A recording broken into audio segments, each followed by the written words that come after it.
brought to you by ExpressCare Health and Skin Center. Get in, get out, get better. Welcome back. If you're just tuning in, we are discussing nail health. Joining me now is ExpressCare's Dr. Jitka Lom. So let's get to some of the questions from our viewers.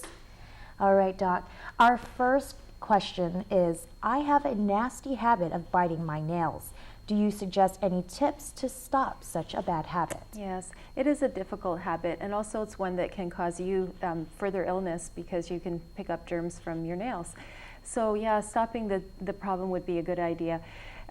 You can do a few different things. One thing is to make it a conscious decision that you're going to stop. It's an unconscious habit, so you need to bring it to your consciousness. You can do that by buying some nail polish, which is actually flavored with a very bitter taste. You can buy that at the pharmacy and put that on your nails. So every time your hand comes up to your face you start tasting it, you're going to notice a very bad taste and you'll stop.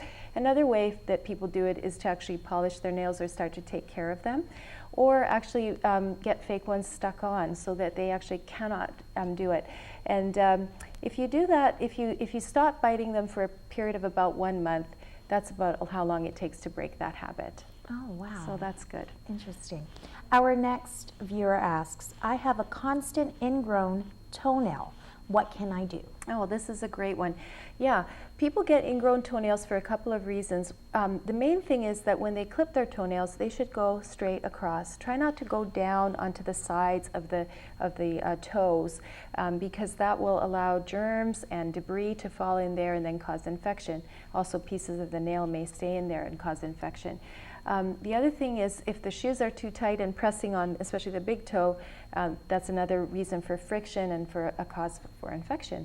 So try to clip your toenails straight across, wear shoes that are a little bit wider at the top.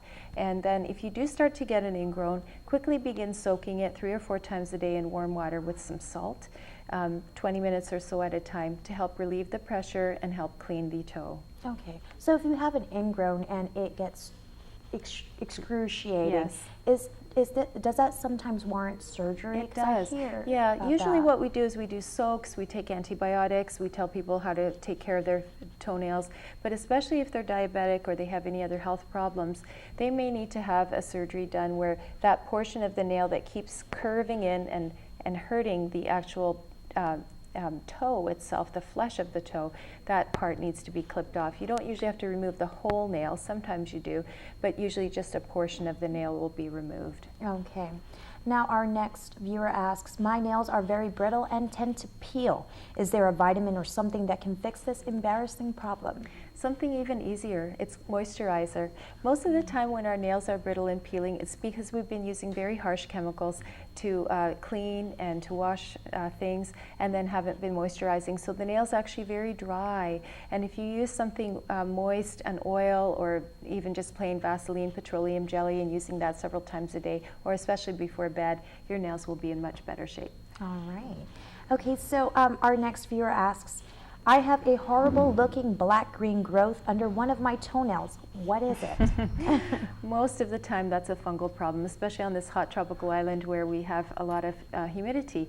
So foot fungus can lodge under the toes, under the toenail, and cause that discoloration. Sometimes foot fungus is toenail fungus is also white, but if it's green and black, it's almost always a fungal infection. The thing with fungal infections in the toes is that nothing works topically. The problem is deep underneath the nail, at the top of the nail bed, and the treatment for that is oral medication for a period of at least 9 months, because the nails grow only 1 millimeter per month usually on the toes. The other way we can treat it is with laser, where we basically heat the base of the nail. It doesn't hurt, it feels warm just for about a minute, and repeat that every other month or so, and cure the problem without medication. But it's a long-term problem. The other thing that's really important when people are treating their toenail fungus is to treat all of the toes, because all of the toes are equally affected, even though you may not see the fungus in all of them. And also to wash the shoes and keep them very clean, because of course you keep reinfecting yourself otherwise. So, with nail fungus, Yeah. is that contagious? It is contagious, so people pass it to their bed partners, the people that they share showers with in swimming pools and so on, and that's how it does spread from person to person. Okay.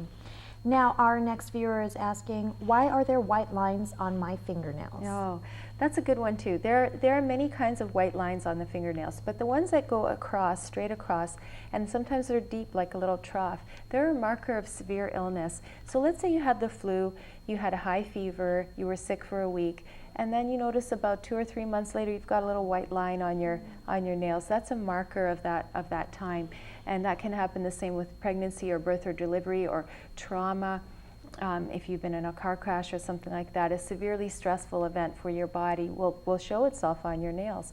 There are other kinds of nail markings, white lines that go up and down, or little pits or little wavy lines, and they go with different medical conditions. So we can tell a lot by looking at them. Okay, so real quick, Yeah. this is a question that many of our female viewers would like to have answered.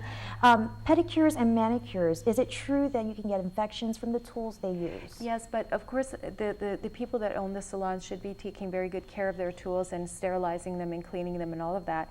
But one thing you can do to prevent infection is to be sure that they do not cut your cuticle. If they push it back a little bit, it's okay. The cuticle's that little seal between the finger and the nail. It's just around the ridge of the nail. So try not to push that back or too much or cut it, because then germs can get in. All right, thank you so much, You're so Doc. welcome. Okay, so make sure to tune in next week for more Health 411 from Dr. Lom.